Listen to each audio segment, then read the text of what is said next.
이 코로나19로 인한 공포가 온 세계를 뒤덮고 있고 급기야 WHO가 이 감염병의 세계적 유행을 의미하는 이 팬데믹을 또 선언했습니다. 우리나라도 이제 광범위한 전염을 염려해야 되는 상황이 됐습니다. 전국 교회들이 자이든 타이든 영상으로 예배해야 되는 이 초유의 일을 맞이하고 있습니다. 하버드 대학과 MIT에서 건축을 공부하고 20여 개의 유수한 이 건축상을 수상하고 지금은 홍익대에서 아이들을 가르치고 계시는 건축학 교수 유현진 교수님이 흥미있는 칼럼을 쓰셨는데요. 그 칼럼을 제가 읽고 흥미있게 받아들였습니다. 이 상황들을 건축학 교수의 입장에서 좀 흥미롭게 해석을 하고 있습니다. 그는 몇 년 전 화제가 좀 되었던 히브리 대학 역사학 교수 유발 하라리의 저서 사피엔스를 인용을 합니다. 이 호모 사피엔스가 다른 종들을 제압할 수 있었던 이유는 공통의 이야기를 믿었기 때문이다. 이 같은 이야기를 믿는 사람들은 집단을 이루었고 더 큰 집단이 소수 집단의 경쟁자를 물리쳤다라는 그 말을 인용하면서 언어와 문자의 발전 이전 인류는 그림을 통해 공통의 이야기를 믿었을 것이다. 동굴에 그림을 그리면 그곳은 성스러운 공간이 되었다. 그 공간에 같은 믿음을 가진 사람들이 모여서 공동 의식을 강화했다. 공간과 종교는 밀접하다. 종교는 모임 가운데 권위가 생긴다. 한 공간에 모이지 못하면 집단 공간이 만드는 권력을 잃게 된다. 그런 의미에서 전염병은 종교단체의 최고의 적이다. 지난 중세 1000년 동안 무소불위의 권위를 가졌던 교회가 흑사병을 통해 힘을 잃고 르네상스를 맞이해야 했던 것이 좋은 예이다. 흥미있는 해석입니다. 그가 말한 대로 교회는 지금 최대의 적 전염병의 도전 앞에 서 있습니다. 혼돈스러워합니다. 다시금 이 도전 앞에서 진정한 신앙의 의미, 교회의 가치에 대해서 깊이 생각하는 시간들을 가지고 있습니다.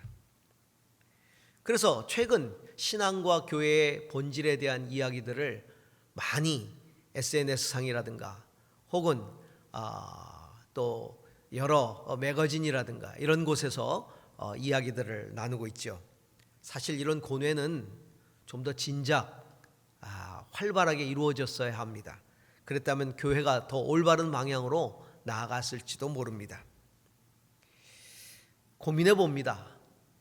과연 하나님의 뜻은 무엇일까?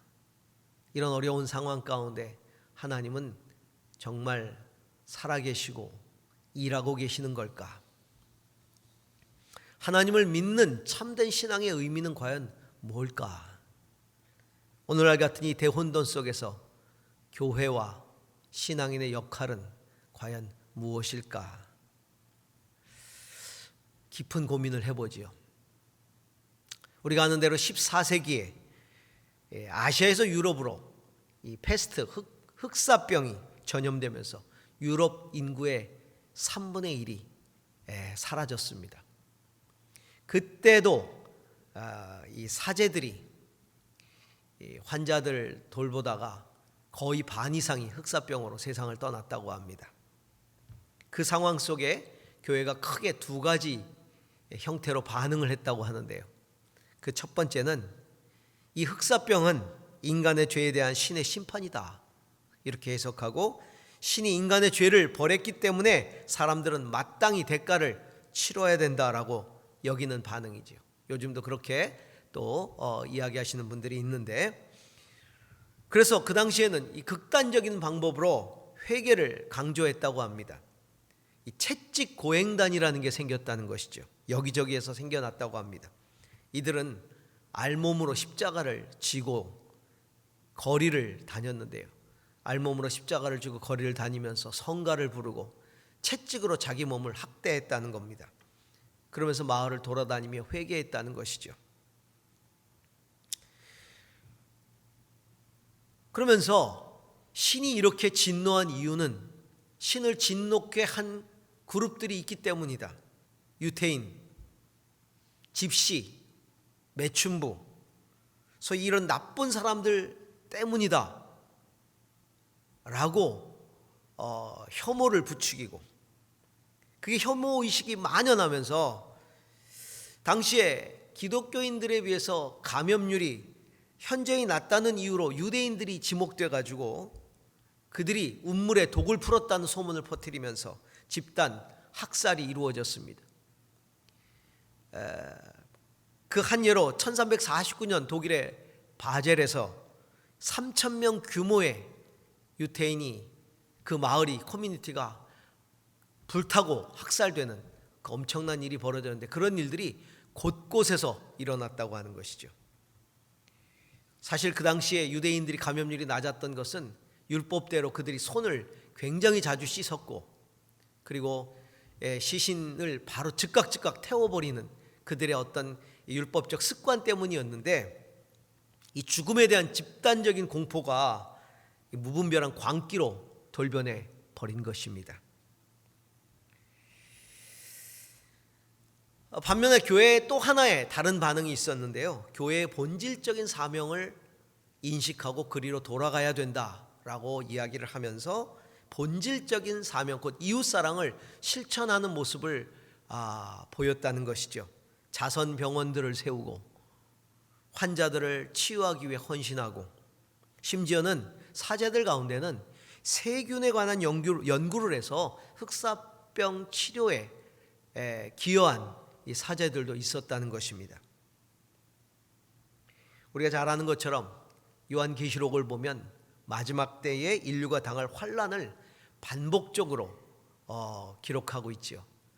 그런데 그 반복되는 그 인류의 마지막 때의 환난에 대한 묘사를 하시기 전에, 그것을 말씀하시기 전 하나님께서는 먼저 이 소아시아의 7교회, 모든 인류의 교회를 상징하고 대표한다고 말하는 소아시아 7교회에 권면하시고 책망하시고 칭찬하시는 장면이 나옵니다.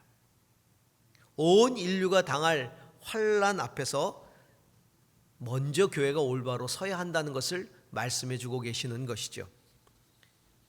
교회는 환난 앞에 서 있는 세상에 심판을 선언하기에 앞서서 세상이 회개하고 돌아갈 길이 되어야 되고, 또한 그들을 구원할 피난처가 되어야 함을 보여주는 것입니다. 교회는 환난 앞에서 어떻게 바로 서 있을 수 있을까요? 어떻게 이 사명을 감당할 수 있을까요? 공교롭게도 우리는 지금 십자가의 고난을 묵상하는 사순절 기간을 보내면서 코로나와 싸우고 있습니다. 최근 제가 우리 교우들과 통화를 좀 해봤는데요. 걱정스러운 마음에 우리 순장님들에게도 전화하고 그러면서 우리 순원들께서 잘 지내시는지, 영상 예배는 잘 드리고 계시는지 여쭈었습니다.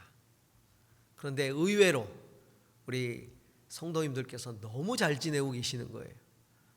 교회에 모이지 못하는 대신에 신앙적으로 더 견고히 쓰려고 애를 쓰고 개인 묵상 잘하고 계시고 영상 예배도 잘 드리고 있다는 것이죠. 어떤 분은 제게 이렇게 말씀하십니다. 목사님, 화면으로 예배를 드니까 이게 어떻게 된 게 더 은혜가 되는 것 같아요.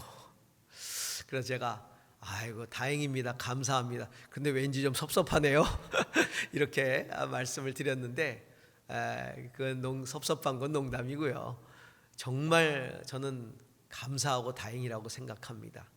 우리의 신앙적인 패러다임이 바뀌어가고 있는 것 같습니다. 우리가 공간에서 모여서 얻는 그 은혜도 있지만, 또 모이지 못할 때 우리 이 위기 가운데 성도님들이 어떻게 환난 속에 자신의 믿음을 지켜가야 하는지를 배워가고 있는 것 같아요.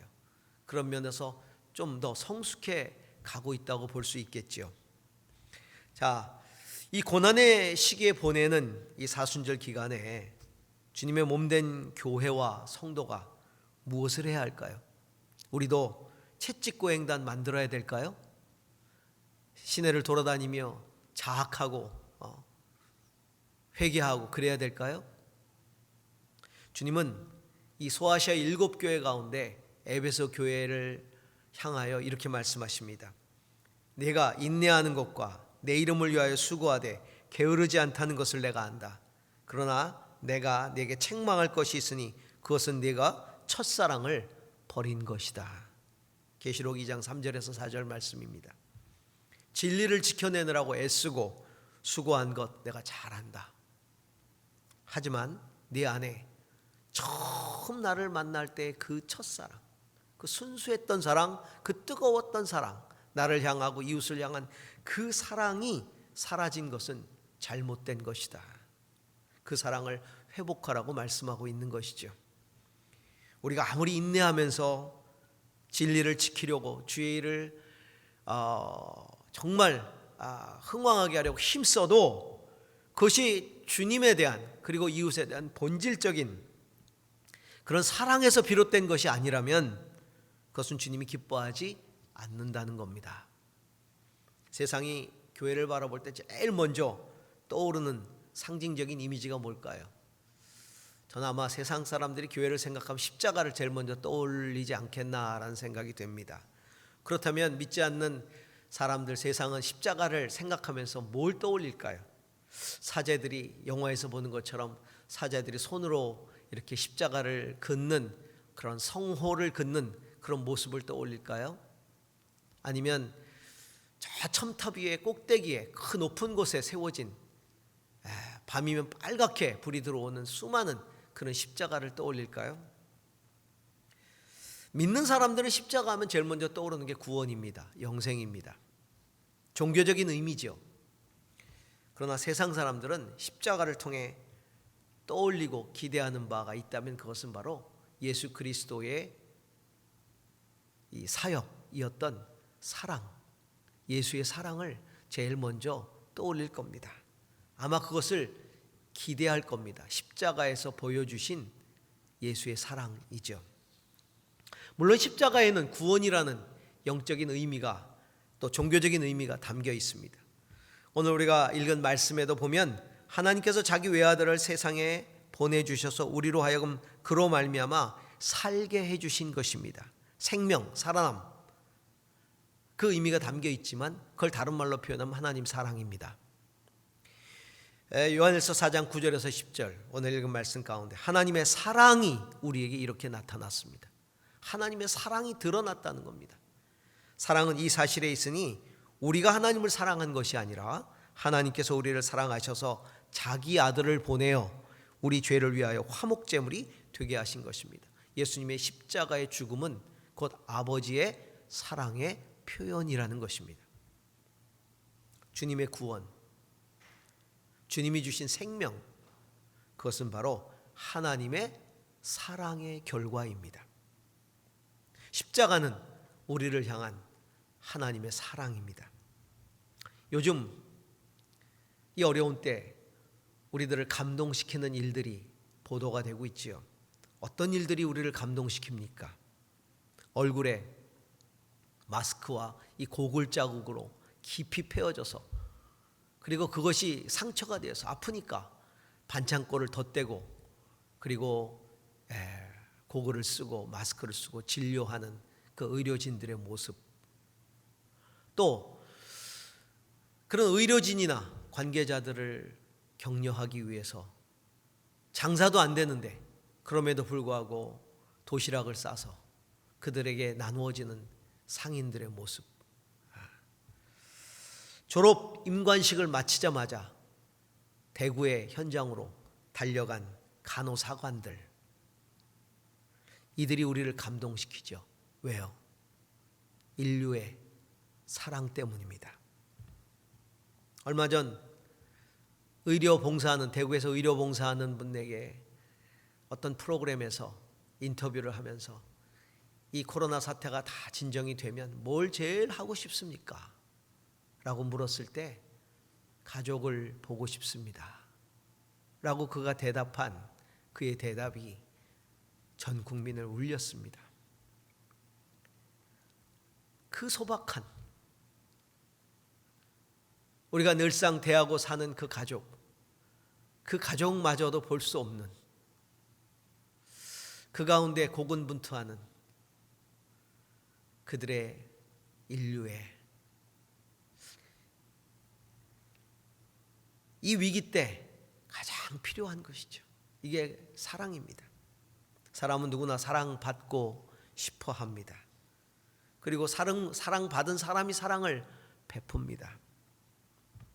사람은 사랑받고 있을 때가 가장 행복하다고 합니다. 반대로 내가 사랑에서 멀어졌다고 생각할 때가 가장 불안하지요.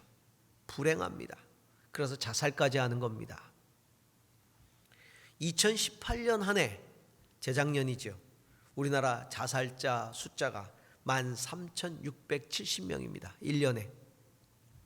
하루에 37명이 자살을 합니다. 37, 38. 코로나로 인해 죽는 숫자보다 훨씬 많습니다. 하루에 38명, 37명이 자살을 합니다. 우리 하루하루 코로나로 인해 죽는 숫자에 얼마나 예민합니까? 오늘도 3명이 죽었다, 2명이 죽었다. 그런데 매일 근 40명에 가까운 사람들이 자살을 합니다. 그런데 우리는 그들에 대해서 무관심합니다. 나와 상관없는 일로 여깁니다. 왜 그렇게 많은 이들이 자살을 할까요? 그들의 죽음을 막을 수는 없는 걸까요? 그들의 죽음에 대해서 나는 책임이 전혀 없는 걸까요? 진정한 사랑의 부재가 가장 중요한 원인 중에 하나가 아닌가 생각이 됩니다. 아무리 힘들어도 아무리 어려워도 내가 사랑받고 있다고 생각하면 극단적 선택을 하지 않습니다. 어려움을 이길 수 있게 됩니다. 더 이상 나를 사랑해주는 사람이 없고 자기가 사랑받을 가치가 없다고 느끼는 순간 극단적 선택을 하는 겁니다. 지금 사순절 이 고난의 시기에 교회가 세상에 전해야 할 것은 바로 십자가의 사랑입니다. 우리를 향한 하나님의 사랑으로 세상을 품고 그 사랑을 전하고 그 사랑을 실천하는 것이죠. 세상 사람들이 왜 두려워할까요? 저는 왜 세상 사람들이 교회가 영상으로 예배를 드려줬으면 할까? 그들이 정말 교회가 모이는 것이 그들 생각하기에 싫어서, 교회를 싫어해서 정말 그럴까를 생각해 봅니다. 그렇지 않다고 봅니다. 두려운 거지요. 얼마나 두려우면 자신이 나가지 않는 교회에 대해서 모임을 삼가해 줬으면 하고 기대하는 걸까요? 두렵기 때문입니다. 아까도 제가 자살 이야기를 드렸지만 남의 자살 이야기가 어떻게 보면 자기하고는 거리가 먼 이야기로 들릴 수 있습니다. 그의 문제이기 때문에. 그러나 코로나는 다르죠. 그 죽음이 언젠가 내 죽음이 될 수 있다는 그 두려움이 있는 겁니다. 그 두려움 때문에 생각해 달라는 거죠. 자기들을 생각해 달라고 어떻게 보면 간절히 외치고 있는 겁니다. 부르짖고 있는 겁니다. 살려달라는 부르짖음이죠. 제게는 그렇게 들립니다. 살려달라고. 왜냐하면 그들은 영생에 대한 믿음이 아직 없지 않습니까? 이 세상의 삶이 끝이라고 생각하는 사람에게 죽음이란 매우 두려운 겁니다. 절망입니다. 그들의 두려움 끝에는 절망이 자리하고 있는 겁니다. 영원하신 그 하나님이 유한한 인생 가운데 왜 찾아오셨겠습니까? 인간의 몸으로 왜 찾아오셔서 왜 돌아가셨겠습니까? 인간의 절망을 알기 때문에 그 절망 가운데서 인간에게 영원한 생명의 소망을 주시기 위해서 그 소망을 주시되 아버지의 사랑으로 주시기 위해서 오신 것입니다. 그래서 교회는 그 사랑을 두려움 가득한 세상에 전해야 합니다. 영생의 소망을 전해 주어야 되는 것이죠. 오늘 9절 말씀에 있는 것처럼 하나님의 사랑이 우리에게 이렇게 드러났으니 곧 하나님이 자기 외아들을 세상에 보내주셔서 우리로 하여금 그로 말미암아 살게 해주신 것입니다. 십자가는 하나님 사랑의 극치입니다. 하나님께서 자기 아들을 희생시키신 것이죠. 우리는 십자가에 돌아가시기 전 예수님의 생애에 너무나 잘 알고 있습니다. 예수님의 생을 한마디로 요약하면 사랑이 필요한 자들에게 사랑을 나눠주신 그런 삶이었습니다. 병자, 가난한 자, 소외된 자, 죄인 취급받고 있는 자, 늘 그들과 함께 계셨습니다. 그들을 치유하셨고 회복시켰고 일으켜주셨죠. 그들을 한마디로 표현하면 하나님 사랑 외에는 더 기댈 데가 없는 자들이었습니다. 인간에게 버림받은 자들, 하나님마저 버린다면 소망이 없는 자들, 그들과 함께 하시면서 하나님의 사랑을 나누어 주신 것이죠. 그들만 사랑해서가 아닙니다. 어떠한 사람도 하나님의 사랑에서 제외될 수 없음을 보여주신 것이죠. 십자가는 예수님의 생애와 예수님의 사랑의 정점 꼭대기에 있습니다. 우리는 예수님을 통해 우리에게 나타내신 하나님의 사랑을 알아야 되고 알려주어야 되죠. 그 사랑은 어떤 사랑입니까? 우리가 세상에 알려주어야 할 사랑, 교회가 알려주어야 할 사랑, 이 사순절 기간, 이 어려운 때 세상, 두려움에 빠져있는 세상에 전해주어야 할 그 사랑은 어떤 사랑입니까? 우선은 조건 없는 사랑입니다. 무조건적인 사랑입니다. 세상은 사랑을 할 때 조건을 내세웁니다. 사랑받을 짓을 해야 됩니다. 뭐뭐 때문에 사랑한다고 말합니다. 착하기 때문에 사랑하고, 공부를 잘하기 때문에 사랑하고, 얼굴이 이쁘기 때문에 사랑하고, 학교에서도 부모님들도 그렇게 사랑하죠. 그러나 하나님 사랑은 그렇게 우리에게 다가오지 않습니다. 조건 없는 사랑입니다. 왜 수많은 사람들이 예수님에게 열광했고 그들의 인생이 바뀌었을까요? 조건 없는 사랑을 경험했기 때문입니다. 무엇 때문에가 아니라 무엇임에도 불구하고 사랑하셨기 때문입니다. 지난주 설교에서도 나누었지만 선한 사마리아 사람의 그 사랑의 비유, 강도 만난 사람을 보고 피하여 갔던 레위인들이나 제사장들 왜 피했을까요? 혹시 죽었을지 모르기 때문에, 시체일지 모르기 때문에, 종교적인 조건이 충족될 때 사랑하겠다는 거죠. 하지만 이 사마리아 사람은 아무 조건 없이 그를 치료했고 데려다 주었고 회복할 수 있도록 사랑을 베풀지요. 무조건적인 사랑입니다. 본능적인 사랑이죠. 사람이기 때문에 사람을 도와야 한다는 본능적인 사랑입니다. 거기에 사랑이 필요한 사람이 있기 때문에 베풀어야 한다는 그런 사랑이죠. 이게 진짜 선한 이웃이다. 이런 사랑이 진짜로 예수님이 기대하시는 그런 사랑이라는 겁니다. 예수님이 십자가에서 베푸신 은혜의 사랑이 이렇게 본능적이고 무조건적인 사랑이라는 것이죠. 오늘 기도문에도 나왔었지만 우리가 아직 죄인 되었을 때 그리스도 예수께서 우리를 위해서 죽으심으로 우리가 의로웠기 때문에 죽으신 게 아닙니다. 우리가 죄인임에도 불구하고 그리스도께서 우리를 위하여 죽으신 사랑이죠. 그래서 하나님의 사랑을 확증해 주셨다고 말하고 있습니다. 예수님 주변에 예수님과 함께 했던 사람들은 전부 다 바로 이런 사랑을 경험했던 사람들이죠. 막달라 마리아, 죽었던 나사로의 누이들, 예수님의 제자들 모두가 주님의 무조건적인 사랑을 경험했던 사람들입니다. 우리가 선하시기 때문에, 우리가 선하기 때문에 사랑하시는 거 아닙니다. 우리가 부유하기 때문에 사랑하는 것이 아닙니다. 우리가 사랑받을 짓을 했기 때문에 사랑하시는 것이 아닙니다. 그냥 사랑하는 겁니다.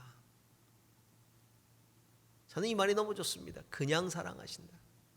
하나님은 우리를 그냥 사랑하십니다. 우리 가슴에 손을 얹고 다 같이 한번 이야기를 했으면 좋겠습니다. 하나님은 나를 그냥 사랑하신다. 혹시 옆에 가족들이 계시면 하나님은 당신을 그냥 사랑하신다. 이렇게 이야기를 나눠주셨으면 좋겠습니다. 한번 해보실까요? 하나님은 당신을 그냥 사랑하신다. 그렇습니다. 하나님은 그냥 우리를 사랑하십니다.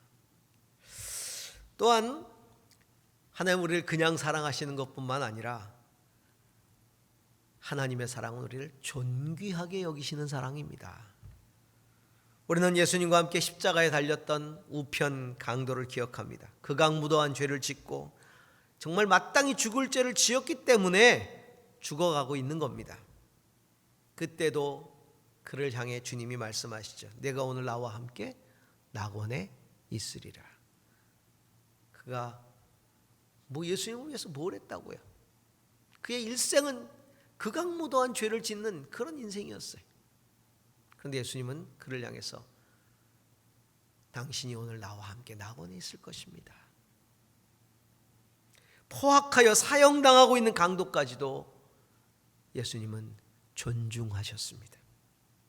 그의 행위가 아니라 존재를 인정하신 겁니다. 그 존재를 사랑하신 겁니다. 사람들이 돌을 들고 죽이려고 데려왔던 간음하다 현장에서 잡힌 여인, 우리는 기억합니다. 종교인들에게 이 여인은 자기의 종교적 입지를 강화시켜주는 수단이었습니다. 몰래 감시하다가 현장을 급습해서 예수님 앞에 그 예수님의 가치를 테스트하려고 데려온 거죠. 그렇게 도구로 삼고는 이제 종교적인 율법에 따라 정죄해서 죽일 작정이었던 것입니다. 그들에게 이 여인은 단지 자기들의 종교적 가치를 위해서 희생되어야 할 수단에 불과한 것이었습니다. 이 여인의 생명의 존엄성 안중에도 없었습니다. 그러나 예수님 그 여인을 존중하셨습니다. 나도 너를 정죄하지 않으니 가서 다시는 죄를 짓지 말라. 십자가에 죽으시면서도 이 세상 사람들을, 자기를 죽이는 사람들을 존중하셨습니다. 아버지, 저들의 죄를 용서하옵소서. 저들이 하는 일을 모르고 있습니다. 그 당시에 멸시당했던 어린아이들도 존귀하게 여기셨습니다. 어린아이들이 내게 오는 것을 금하지 말라. 천국은 이런 자들의 것이다. 성경은 우리에게 말합니다. 우리가 하나님을 먼저 사랑한 것이 아니라 하나님이 우리를 먼저 사랑하셨다. 우리를 존귀히 여기셨다는 겁니다. 우리는 하나님의 사랑을 받을 만한 대상입니다. 그렇게 여기셨다는 것이죠. 이것이 하나님의 사랑입니다. 그리고 세 번째가 자신을 아낌없이 주신 사랑입니다. 자신을 아낌없이 주셨습니다. 진정한 사랑은 사랑하는 대상을 위해서 소중한 것을 내어줍니다. 부모는 자식을 위해 그 인생을 아낌없이 주지요. 사랑하는 연인은 서로를 위해 좋은 선물들을 사줍니다. 그럼 결혼이 뭡니까? 결혼이란 상대방에게 내 인생을 주는 게 결혼입니다. 상대방의 인생을 가져오는 게 결혼이 아니라 내 인생을 상대방에게 송두리째로 주는 게 결혼입니다. 십자가는 하나님께서 가장 소중한 자기 아들을 내어주신 사랑입니다. 오늘 10절 말씀에 있는 대로 하나님께서 우리를 사랑하셔서 자기 아들을 보내 우리 죄를 위하여 화목 제물이 되게 하신 것입니다. 그렇습니다. 하나님 처음부터 그 아들 예수 그리스도를 십자가에서 죽게 하셔서 화목 제물이 되도록 작정하신 것이죠. 작정된 사랑, 주시기로 작정하신 사랑입니다. 중요한 건 말뿐이 아닌 사랑이라는 겁니다. 여러분, 사랑을 말로 하는 사람들을 조심하시기 바랍니다. 믿지 마시기 바랍니다. 사랑은 말로 하는 게 아닙니다. 내가 너를 얼마나 사랑하는지 알잖아. 내가 당신을 너무나 사랑하는 줄 알잖아. 말로만 합니다. 여러분, 말로만 하는 사랑은 진짜 사랑이 아닙니다. 그럼 뭐 선물을 막 해야 될까요? 물론 선물도 중요하죠. 그러나 선물보다 더 중요한 건 내 인생을 사랑하는 일을 위해서 베풀고 희생하고 주는 그런 모습이 있어야 되는 겁니다. 예수님께서도 자기 형제를 위해서 목숨을 버리는 것보다 더 큰 사랑은 없다고 말씀하셨죠. 사도 요한도 말했습니다. 말과 혀로만 사랑하지 말고 행함과 진실함으로 하자고 하셨습니다. 말과 혀로만 사랑하지 말고 행함과 진실함으로 하자. 여러분, 누군가를 사랑한다면 시간을 냅니다. 물질을 사용합니다. 인생을 투자합니다. 희생합니다. 기꺼이 생명까지도 내어줍니다. 십자가는 예수님께서 내어주다 더 이상 내어줄 것이 없어 사랑, 이 생명까지도 내어주신 게 십자가입니다. 사랑은, 특별히 주님의 사랑은 공허한 개념, 허탄한 언어적 사랑이 아닙니다. 내어주신 사랑이죠. 주님이 시몬 베드로를 부활하신 후에 만나잖아요. 갈릴리에서. 그리고 같이 조반을 하시면서 내가 여전히 나를 믿느냐? 이렇게 묻지 않으셨습니다. 내가 날 사랑하느냐? 라고 물으셨습니다. 사랑, 이게 믿음의 진수입니다. 우리 모두 하나님의 사랑으로 돌아가야 합니다. 지금 이 시점에 온 세상 가운데 가장 필요한 것은 하나님의 사랑입니다. 십자가의 은혜입니다. 그 십자가에서 은혜의 하나님, 사랑의 하나님을 만나야 하고 만나도록 해야 합니다. 하나님이 나를 얼마나 사랑하셨고 지금도 얼마나 사랑하며 앞으로도 얼마나 사랑하실지를 알아야 합니다. 그래야 우리 모두가 그 사랑을 전할 수 있고 실천할 수 있는 겁니다. 사도 바울의 에베소 교인을 위한 기도가 가슴에 와닿습니다. 믿음으로 말미암아 그리스도께서 너희 마음에 계시게 하옵시고 너희가 사랑 가운데 뿌리가 박히고 터가 굳어져서 능히 모든 성도와 함께 지식에 넘치는 그리스도의 사랑을 알고 그 너비와 길이와 높이와 깊이가 어떠함을 깨달아 하나님의 모든 충만하신 것으로 너희에게 충만하게 하시기를 구하노라. 사랑을 알아야 충만해집니다. 하나님의 충만한 것들은 결국은 사랑으로 우리에게 다가옵니다. 그리스도의 사랑, 그 십자가의 사랑에 붙들려서 주님을 따르는 믿음의 삶, 그리고 그 사랑을 전하는 믿음의 삶을 살아갈 수 있기를 주의 이름으로 축원합니다. 기도하겠습니다. 하나님 아버지,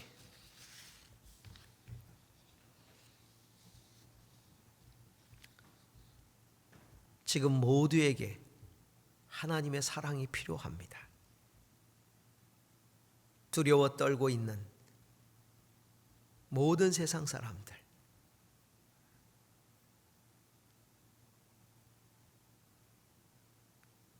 그 두려움 끝에는 죽음의 절망이 있고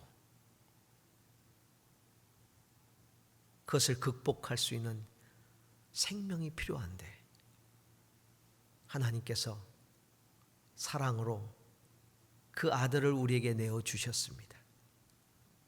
그 아들은 우리에게 생명으로 아버지의 사랑을 전하셨습니다. 그 사랑이 오늘 우리에게 가득하게 하시고 그것이 차고 흘러 넘쳐서 세상으로 사람들의 마음속으로 흘러가게 하여 주옵소서. 교회가 사랑의 통로 그릇이 되게 하옵소서. 예수님 이름으로 기도합니다. 아멘.